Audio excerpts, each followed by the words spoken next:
Ang vlogger sa likod ng YouTube channel ng Models of Manila TV na si Mark Gamboa ay tumatakbo bilang senador. Ang businessman, radio at TV personality na si Ben Tulfo ay gusto ring samahan bilang senador ang kanyang kapatid na si Raffy Tulfo. Ang vlogger at cancer patient na si Doc Willie Ong ay tumatakbo rin bilang senador. Nabigo siyang maupo sa posisyong Vice President nang matalo noong 2022 elections. Ang aktor na si Philip Salvador ay nag-file din ng kandidatura upang maging senador. Sa kabila ng kanyang pagtanggi na tumakbo sa pagka-senador noon, ay naghain rin ng kandidatura ang TV host at singer na si Willie Revillame.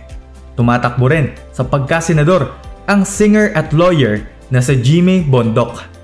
Sa kabila ng pagkakaaresto at kinakaharap na maraming kaso, ay naghain din ng kandidatura upang maging senador si Pastor Apollo Kibuloy.